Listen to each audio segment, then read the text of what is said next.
Perkenalkan, nama saya Ansen Silti Arti. Saya calon guru penggerak angkatan 11 yang berasal dari SMP Negeri 8 Kota Langsa, Aceh. Saat ini saya bersama rekan saya, Ibu Riza Syafira. Beliau adalah guru bidang studi informatika yang berasal dari SMP Negeri 8 Langsa.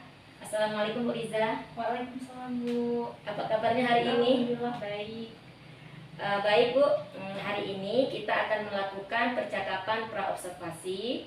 Sebelum nantinya saya akan mengamati Ibu dalam kegiatan pembelajaran atau dalam kegiatan observasi kelas. Adapun tujuan dilakukannya observasi kelas adalah untuk mengetahui dan mengevaluasi jalannya proses pembelajaran yang Ibu lakukan di kelas. Dan kenapa kita melakukan percakapan praobservasi? Tujuannya itu adalah sebagai persiapan Ibu, ya, persiapan awal sebelum nanti Ibu melakukan kegiatan pembelajaran dan agar Ibu lebih siap dan percaya diri sehingga memberikan pembelajaran yang terbaik bagi peserta didik. Ada beberapa pertanyaan yang ingin saya tanyakan kepada Ibu. Apakah Ibu Riza siap? Siap Bu. Ya. Yang pertama, apa nih tujuan pembelajaran yang ingin Ibu Riza capai? Jadi tujuannya itu melalui kegiatan diskusi peserta didik itu mampu untuk memahami fungsi komputer. Jadi di fungsi komputer itu ada perangkat keras, perangkat lunak, juga perangkat prosesor. Seperti itu Bu. Oke, baik Bu. Jadi tujuan pembelajaran yang Ibu ingin capai, peserta didik mampu memahami fungsi komputer atau perangkat keras dan sistem operasi. Begitu Ibu ya? Ya. Oke. Selanjutnya Ibu, pertanyaan yang kedua, bagaimana area pengembangan yang ingin Ibu lakukan? Oke Bu, baik. Jadi untuk area pengembangannya itu ada 3 ya Bu, yaitu sikap, pengetahuan dan juga keterampilan. Nah, untuk sikap itu saya akan melihat keaktifan siswa di dalam kelas. Nah, selanjutnya kita akan melihat kemampuan kognitif siswa itu melalui peserta didik menjawab LKPD yang saya berikan. Nah, selanjutnya itu keterampilan. Keterampilan siswa akan saya lihat bagaimana mereka mampu untuk menyampaikan pendapatnya di depan kelas. Oke, baik Bu. Jadi area pengembangan yang ingin Ibu Riza capai itu ada 3, Ya, sikap, pengetahuan, dan keterampilan.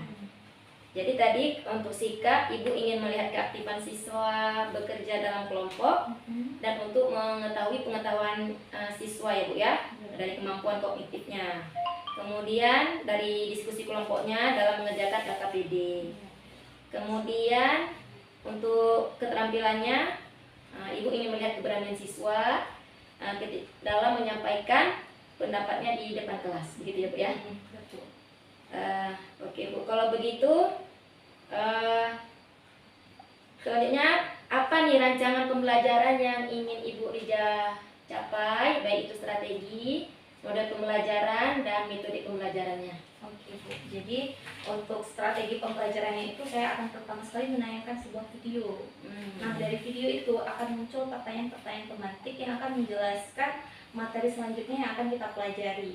Nah, selanjutnya siswa akan duduk di dalam kelompoknya, saya susun secara heterogen, perempuan dan laki-laki, lalu saya bagikan LKPD. Nah, untuk model pembelajarannya itu saya akan menggunakan model pembelajaran berbasis pemecahan masalah atau problem based learning. Seperti itu Bu. Oh ya, untuk metodenya saya akan gunakan metode ceramah, diskusi, dan juga tanya jawab antar siswa. Oke, baik Bu. Jadi rencana yang ingin Ibu Riza lakukan, yang untuk strateginya Ibu akan menayangkan video. Dari video pembelajaran yang Ibu berikan tadi, siswa muncul layar pertanyaan pemantik ya Bu ya. Kemudian Ibu juga akan membagikan LKPD, membagikan kelompok yang heterogen tadi Bu ya, laki-laki, perempuan campur di situ semuanya. Kemudian untuk model pembelajaran Ibu akan menggunakan pembelajaran PBL, pembelajaran berbasis masalah. Dan untuk metodenya Ibu akan menggunakan metode ceramah, kemudian diskusi kelompok dan tanya jawab ya. Oke, baik Bu. Kemudian Ibu Riza, media pembelajaran yang akan Ibu gunakan itu seperti apa? Sudah pasti pertama buku paket. Buku paket lalu ada video pembelajaran, juga media pendukung seperti Infocus, laptop, speaker, dan juga LKPD sebagai media aja. Oke, jadi untuk media pembelajarannya Ibu pastinya buku paket informatika, kemudian menayangkan video pembelajaran, Infocus, laptop, dan LKPD serta tadi pengeras suara itu ya, loudspeakernya ya. Oke. Baik Ibu. Selanjutnya nih Bu, pertanyaan berikutnya, kapan nih kira-kira Ibu akan melaksanakan pembelajaran? Di hari apa, kelas berapa, dan jam berapa? Baik, saya akan melakukan pembelajaran ini di hari Selasa di kelas 71 pada jam pertama dan kedua. Oke. Baik Bu Riza. Jadi nanti di hari Selasa di kelas 71 jam ke-1 dan 2 saya akan masuk di kelas Ibu nih ya, untuk melakukan observasi kelas. Dan untuk melihat serta mencatat hal apa saja yang terjadi saat proses pembelajaran yang Ibu lakukan. Kemudian setelah selesai pembelajaran nantinya kita akan mengadakan percakapan akhir Bu, ya, itu percakapan pasca observasi. Nanti pada kegiatan itu dihadiri oleh guru pengajar praktik saya, Ibu Rahmi Sudesma, ya. Sebelum kita akhiri nih Bu, apa yang Ibu dapatkan dari hasil percakapan kita hari ini? Jadi saya dapat gambaran Bu dari apa yang akan saya gunakan di kelas nanti, seperti metode, model, dan juga strategi apa yang akan saya kerjakan saat nanti di lapangan di kelas. Oke, baik Bu. Bu Riza, sampai jumpa nanti di kelas pada saat observasi. Terima kasih atas waktunya untuk berbincang-bincang dengan saya pada percakapan pra-observasi.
bagi fungsi sistem komputer atau perangkat keras dan sistem operasi yang memungkinkannya untuk menerima input, menyimpan, memproses, dan menyajikan data sesuai dengan spesifikasinya secara tepat. Jadi hari ini kita belajar tentang fungsi hardware, fungsi software, dan juga firmware. Ini nanti ada perangkat kerasnya. Perangkat keras itu nanti dibagi lagi menjadi perangkat input, output, pemrosesan, dan storage. Sebelumnya kita tunggu.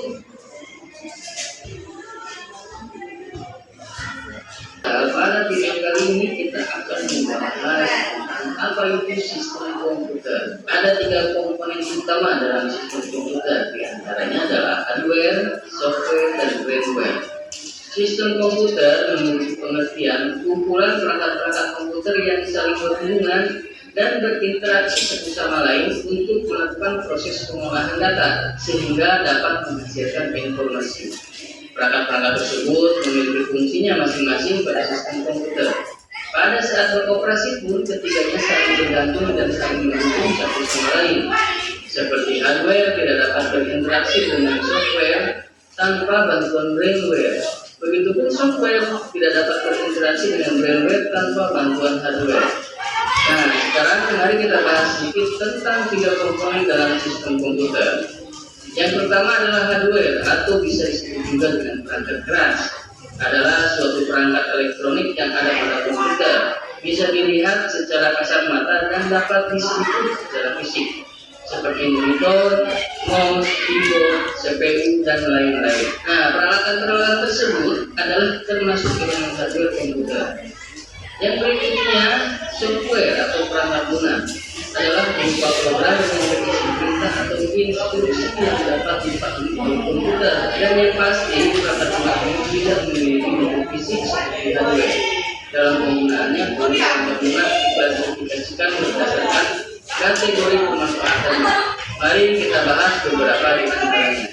Yang pertama adalah sistem operasi, yaitu program yang berfungsi untuk mengendalikan sistem kerja yang mendasar sehingga dapat mengatur kerja media input, output, media pemroses, dan lain-lain.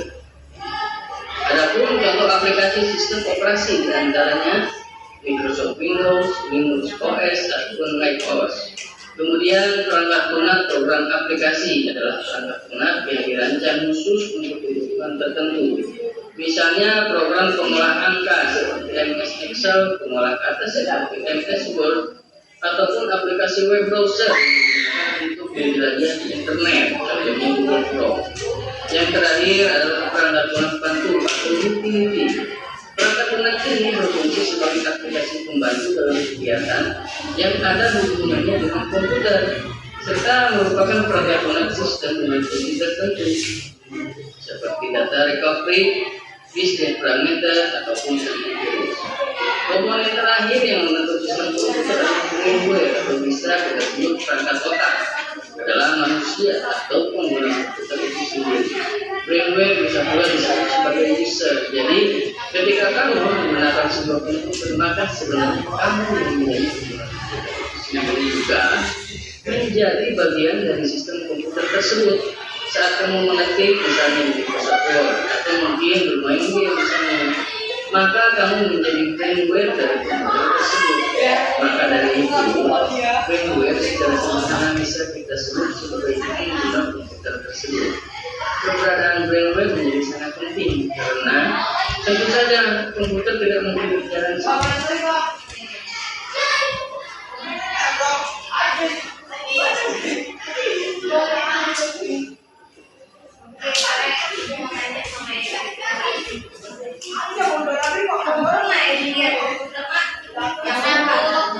Ada apa aja di komputer? Ada banyak aplikasi. Kalau tadi kan ada 3 komponen ya kan? 3 komponen sistem komputer. Apa aja? Apa aja sih beliau? Ada hardware, software, firmware. Coba ulang lagi. Apa aja tadi 3 sistem komponen komputer?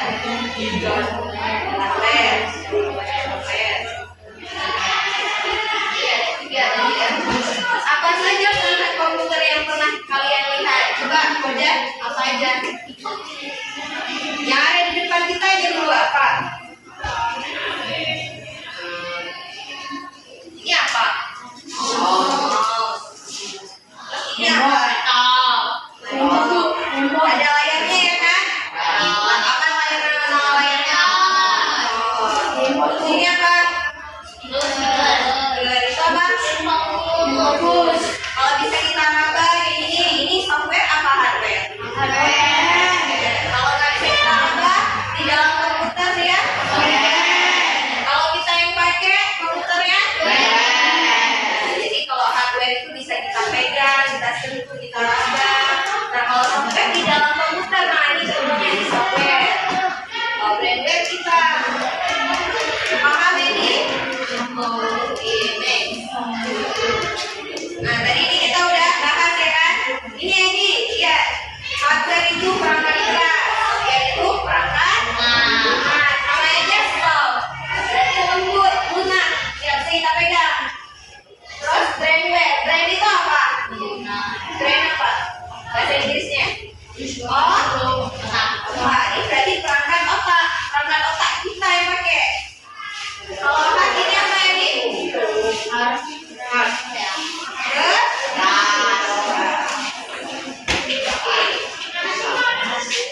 jadi di hardware itu ada 4 komponen lagi. Apa aja ini? Ya, 4 lagi komponennya apa aja? Apa aja? Ada perangkat input,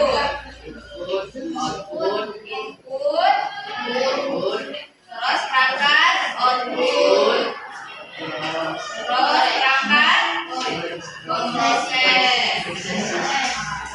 terakhir storage ini apa?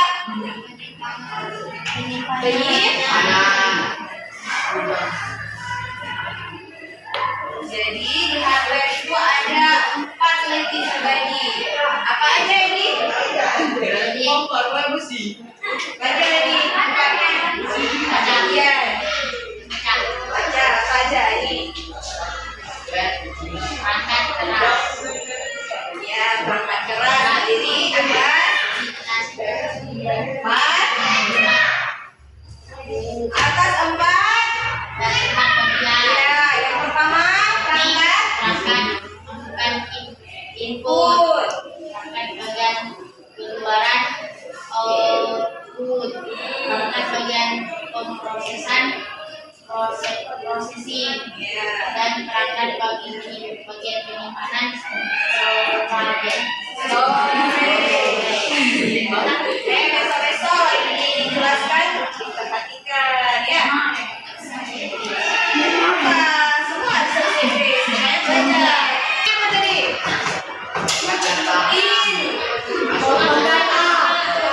Kita masukkan data, kita input. Saya ini mengetik passwordnya kan. Terus diolah di sini namanya pakai apa? Nah Edi. Kalau Edi misalnya ngetik kata-kata berarti pakai Microsoft Word. Ya kan? Kalau dia mau ngolah angka berarti pakai Microsoft Excel. Atau dia mau edit video pakai CapCut misalnya, Adobe, Filmora, aplikasi. Terus jadilah dia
untuk kita memfotokopi ya buku, mencetak data. Jadi nanti kita masukkan data ke sini ya kan, ini proses sama dia. Misalnya tampil di layar komputer. Ini prosesor device atau perangkat prosesor. Ini namanya apa ini? Ini otak komputer. Apa namanya? Ini di dalam komputer. Kalau dia buka komputer atau itu apa namanya? Mode apa nih? Jadi dia yang luarnya, ini dalamnya. Ini ayahnya, ini mamanya, ibaratnya. Ya. Kalau misalnya ini nggak bisa, ini nggak bisa. Kalau ini mati, itu hidup. Ini terakhir. Ya, itu video versi ada. Selanjutnya apa? Dibuild storage device. Ya, storage device. Berarti tempat penyimpanan, ya kan? Ini apa namanya?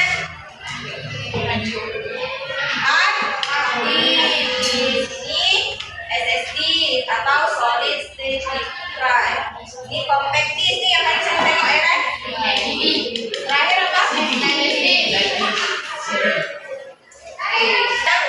Keluar dia menghasilkan sesuatu. Contohnya ini, kalau ibu masukkan keluar nggak suaranya? Ini apa namanya? Monitor ini keluar nggak dia? Keluar. Berarti apa aja contohnya? Ini apa nih? Ini mikrofon, ya kan? Keluar dia. Makanya perangkat on. Ini apa? Speaker.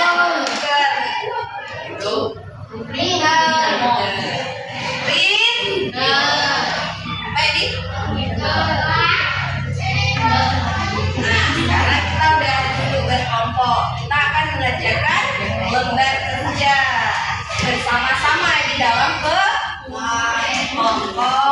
Karena kalian udah duduk berkelompok, jadi langsung aja ya.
Tugas mengikuti petunjuk yang maupun dua ini. 1. Abadi dan catat perangkat yang telah kamu pelajari. 2. bukan nama kunci dan kunci termasuk alat input, prosesor atau output. 3. Tuliskan jawabanmu pada LKPD di bawah ini. 1.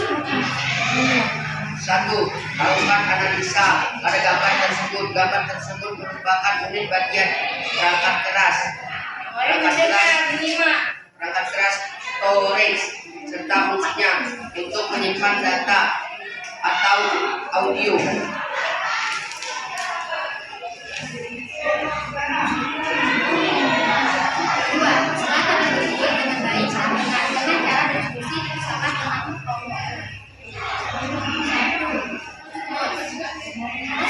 Yaitu menggerakkan dan mengatur posisi kursor wilayah tugas.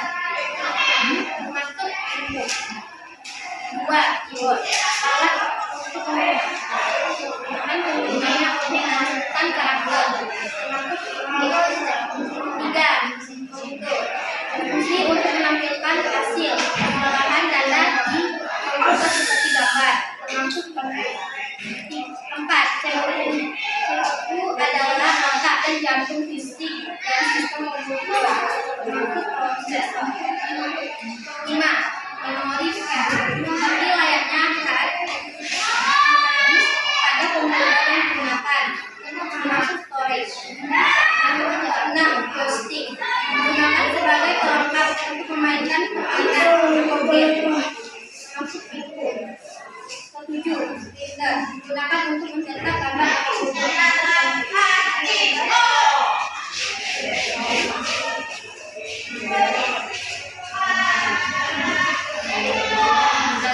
hasil diskusi dan penyelidikan kelompok WhatsApp kesimpulan dari topik antara yang paling terjadi. Storage adalah tingkat penyimpanan data. Storage adalah perangkat keras yang merupakan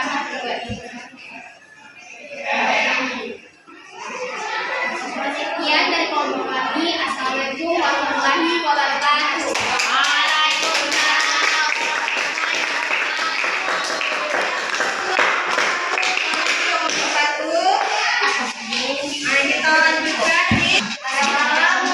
Assalamualaikum warahmatullahi wabarakatuh. Waalaikumsalam warahmatullahi wabarakatuh. Kami akan mempresentasikan hasil kerja dan diskusi kami.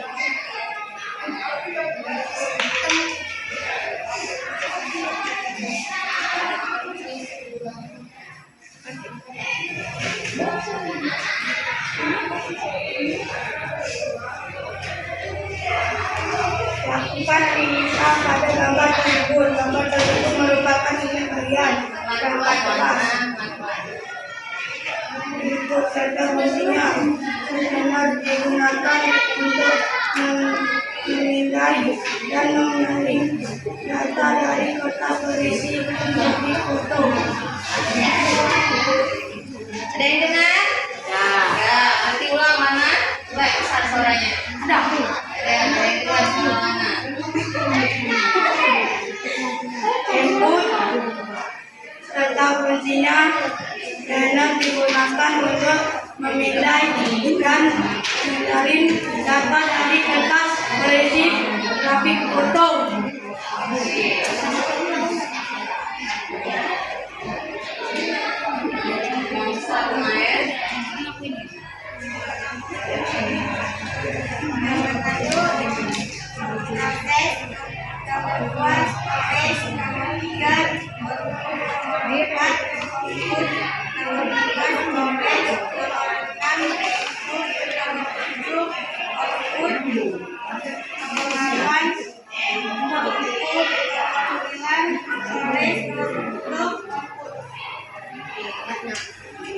Sama?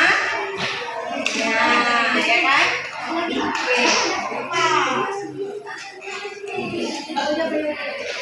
Berdasarkan hasil diskusi dan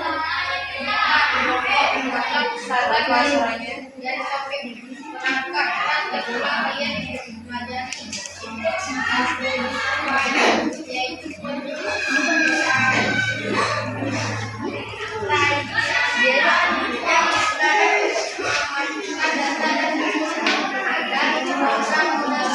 data di digital dan akan diproses oleh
Input Kalika lanjut. Output lanjut. Prosesan output. Tadi yang dikatakan perangkat input itu seperti apa contohnya? Monitor output apa input? Dapat output ya kan, keluar ya kan?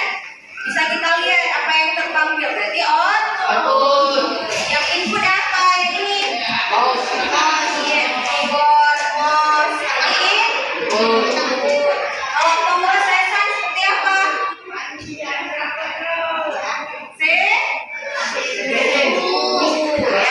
Kalau storage itu yang mana?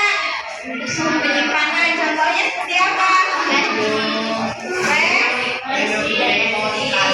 Harddisk ya kan? Oke.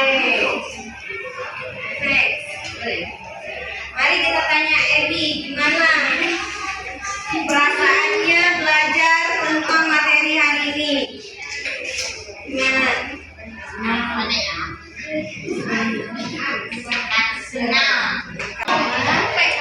Yang dari suaranya dicatat. Perasaannya setelah mempelajari materi hari ini. Gimana Dina perasaannya? Senang dan senang tapi juga menambah. Iya. Pemahaman apa yang kita tahu dari pembelajaran hari ini? Apa aja yang udah kita tahu dari awal sampai akhir pembelajaran? Tentang hardware, software, dan hardware. Firmware. Apa lain selain itu? Perangkat. Iya. Sangat keras, sangat luas. Nah, terus bagian mana yang menurut Dina itu paling susah hari ini? Ada nggak yang paling susah? Ada. Kalau mencocokkan komponen dan fungsinya itu masih mudah ya buat Dina. Coba sekarang kita tanya Dava. Nah, Dava paham apa hari ini? Tentang komponen komputer. Dava udah tahu nggak perangkat input dan output? Bedanya di mana? Nah, kalau input itu seperti apa, Nak? Ya, perangkat keras itu ada 4 bagian tadi kan? Ada input, output, salah satunya ya kan? Kalau input berarti artinya kita memasukkan. Ya, kalau output itu apa?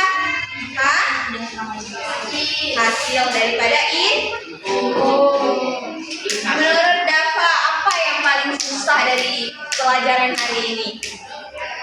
Nggak ada. Oke. Sekian pembelajaran kita hari ini. Semoga bermanfaat untuk kalian semua dan amin ya. Ya, amin. Diulang lagi di rumah biar lebih paham tentang pembelajaran hari ini ya. Ucapkan assalamualaikum warahmatullahi wabarakatuh.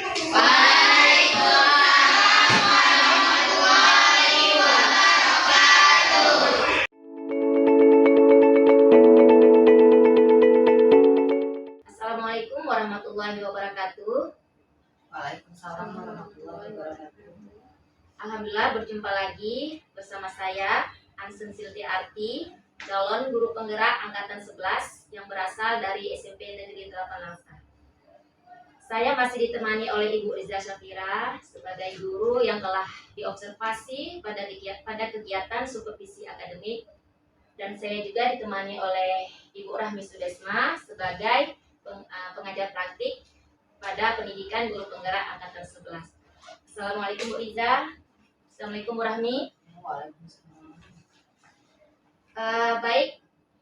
Pada percakapan observasi ini saya akan memberikan beberapa pertanyaan kepada Ibu Riza terkait observasi yang telah kita lakukan beberapa hari yang lalu. Observasi ini bertujuan untuk mengevaluasi sejauh mana proses pembelajaran yang telah Ibu Riza lakukan kemarin ya. Untuk pertanyaan pertama, Bu Riza, bagaimana perasaan Ibu ketika observasi beberapa hari yang lalu tersebut? Karena ini kali pertama ya Bu, jadi saya masih agak gugup. Tapi alhamdulillah semua berjalan lancar. Semua orang pasti merasa gugup Bu ya, karena ada yang sedang diamati ya, kita diamati di belakang gitu Bu ya. Tapi alhamdulillah berjalan lancar. Oke. Kemudian Ibu, bisakah Ibu mengulangi kembali, ya, menceritakan kembali area pengembangan yang Ibu lakukan beserta langkah-langkah dalam proses pembelajaran yang Ibu lakukan kemarin. Jadi kemarin pada area pengembangan saya mengambil 3 penilaian ya Bu. Jadi ada penilaian sikap, penilaian pengetahuan, dan juga penilaian keterampilan. Nah, untuk langkah-langkah pembelajarannya sendiri saya menggunakan model pembelajaran problem based learning atau pembelajaran berbasis masalah. Jadi di awal kita tampilkan sebuah video biar siswa fokus pada masalah yang akan disampaikan, lalu dibagikan LKPD, lalu mereka mengerjakan di dalam kelompok, dan pada akhirnya mereka akan menyampaikannya itu kembali di depan kelas. Jadi dari serangkaian proses pembelajaran yang telah Ibu lakukan, kira-kira ada apa enggak kekurangan atau kendala nih yang Ibu rasakan ketika melakukan proses pembelajaran tersebut? Pada setiap proses pembelajaran pasti ada banyak kurangnya ya Bu. Yang pertama kita bahas dulu dari segi sikap. Jadi sikap siswa itu masih terdapat ya Bu, siswa-siswa yang masih tidak fokus, masih tidak aktif di dalam kelompok. Lalu pada bagian pengetahuan, walaupun mayoritas siswa itu sudah mengerti dan paham, tapi masih ada beberapa siswa yang masih bingung untuk mengkategorikan perangkat-perangkat ini di dalam suatu komponen, yaitu input, output, storage kan. Nah, pada bagian keterampilan, saya sangat mengapresiasi ya peserta didik yang mampu menyampaikan, tapi ya walaupun demikian masih terdapat juga beberapa siswa yang masih malu-malu dan tidak percaya diri. Jadi dari kendala yang Ibu katakan tadi dari sikap tadi siswanya ada yang ini ya masih kurang fokus ya dengan tugas yang diberikan. Kemudian dari pengetahuan mungkin siswa tadi tidak, Karena mereka tidak fokus itu kan Bu, jadi mereka masih kebingungan nih walaupun mereka pada sebenarnya tahu ya materinya tahu. ya. Kemudian dari keterampilan, dari presentasinya mungkin ada yang masih malu-malu dalam presentasikan. Jadi Bu, dari kendala tadi nih kira-kira untuk kedepannya apa yang bisa Ibu lakukan nih? Atau solusinya gimana untuk bisa meminimalisir lah hal tersebut? Jadi mungkin pertama sekali saya akan melakukan kesepakatan kelas di awal. Jadi bagaimana nih tahu ini bisa kita bawa gitu ya. Jadi pembelajaran bisa lebih aktif, menyenangkan. Jadi nggak menyenangkan buat saya aja, tapi mereka juga menyenangkan. Terus kita juga lakukan ice breaking. Mungkin mereka jenuh belajar terus ya kan, kita buat ice breaking. Nah yang ketiga, saya juga akan mencoba untuk mempraktekkan ini Bu, pembelajaran berdiferensiasi berdasarkan gaya belajar siswa. Jadi nanti siswa kita kategorikan gaya belajarnya atau kita kombinasikan. Jadi ada auditori, visual, dan juga kinestetik. Jadi kemarin Ibu dalam pembelajaran belum membuat kesepakatan di kelas di awal Iya, ya. benar. Kemudian SPG-nya juga nggak ada ya Bu ya. Iya, benar. Kemudian satu lagi mungkin siswanya yang bekerja kelompok masih beragam, belum Ibu kelompok-kelompokkan siswa yang auditori, kinestetik, dan visual. Jadi dari yang Ibu jelaskan tadi, kira-kira nih kapan Ibu akan melakukan yang Ibu rencanakan tadi nih, kira-kira? Karena ini udah masuk ke akhir semester Ibu, jadi kita akan melakukan perbaikan ini di awal semester. Jadi insya Allah nanti Ibu Liza akan mencoba membagikan kelompok tadi khususnya Ibu ya di awal semester depan, semester genap ya Bu. Terima kasih Ibu Liza atas pertanyaan, atas jawaban ya dari pertanyaan yang saya berikan. Terima kasih banyak saya ucapkan sekali lagi. Kemudian kita akan mendengarkan umpan balik dari Ibu Rahmi sebagai pengajar praktik untuk melihat percakapan kita tadi. Baik, terima kasih kepada Ibu Ansen dan Ibu Liza ya telah melakukan pasca observasi, dan Ibu Ansen yang mengobservasi Ibu Liza ya. Kebetulan Ibu Liza mata pelajaran tik. Baik, dari pasca percakapan ini dalam menanyakan indikator dan tercapaian pengembangan itu sudah dipertanyakan tadi ya, dan menanyakan apa perkembangan yang memang setelah Ibu melakukan, setelah diobservasi dengan Ibu Ansen kan hal-hal yang memang tidak Ibu lakukan dalam mengajar. Jadi itu juga ditanyakan sama Ibu Ansen apa perkembangan yang memang nanti ketika untuk kedepannya apa yang harus dilakukan untuk melakukan pembelajaran tersebut. Namun ada satu hal yang belum ditanyakan kepada Ibu Ansen ya, yaitu observasi berbasis data. Jadi di situ salah satunya yaitu bentuk dari asesmennya, penilaian. Jadi kan dalam pembelajaran itu kan ada yang namanya beragam karakteristik siswa. Itu di mana siswa ada yang ada yang audio, ada yang visual kan, ada yang kinestetik. Nah, itu di situ belum dipertanyakan di sini. Jadi dari percakapan itu kan kita sudah melihat dari pasal percakapan sudah melihat ya itulah. Jadi kan ada yang namanya berbasis data. Berbasis data itu dalam arti kata berapa persen untuk anak yang keberhasilan di anak ini kinestetik, berapa persen keberhasilan di anak auditoris, berapa persen di anak visual. Jadi di situ ke depannya Bu Arsen itu dapat dipertanyakan karena itu merupakan asesmen akhir dari pembelajaran. Ketika nanti membuat sebuah pembelajaran itu dari awal sampai di kegiatan awal, pendahuluan, inti sampai ke penutup serta sampai ke asesmen tersebut. Tercapai nggak kira-kira pembelajaran yang dilakukan itu tercapai nggak maksimal tujuannya? Tercapai tujuan tersebut. Kalau tercapai berapa persen tercapainya? Jadi setelah sudah mengetahui berapa persen tercapai tujuan tersebut, apa yang perlu dikembangkan lagi untuk mencapai 100% dari tujuan pembelajaran tersebut. Nah, jadi bukan observasinya aja, tapi penilaian keseluruhan. Itu memang harus dilakukan setiap pembelajaran. Karena itu memang mengetahui bagaimana kita hasil dari pembelajaran kita setiap kita masuk ke dalam kelas. Tujuannya sampai berapa persen tujuan tersebut. Jadi di situ nanti bisa melakukan ada pengayaan ya seperti remedial kan. Nah, kita dapat di situ. Kalau kita dari pertama sudah mendapatkan hasil berapa persennya, ketika nanti kita melakukan pengayaan kita tahu beberapa orang yang harus kita remedialkan dari anak ini. Ibu dibagi-bagi kan dari siswanya? Belum, kemarin belum. Jadi rencana ini ke depan Bu Lisa akan mengelompokkan siswa tadi. Oh ya, mengelompokkan siswa tadi ya. Mungkin hanya itu yang saya dapat ya dari pasca percakapan. Terima kasih. Terima kasih saya ucapkan kepada Ibu Rani yang telah memberikan informasi dan masukan buat saya untuk perbaikan saya ke depannya. Demikian rangkaian kegiatan pasca observasi yang telah saya lakukan. Sekali lagi saya mengucapkan terima kasih kepada Ibu Tirza Syafira dan kepada Ibu Rani Suresna. Saya ucapkan lagi Assalamualaikum warahmatullahi wabarakatuh. Waalaikumsalam warahmatullahi wabarakatuh. Ibu.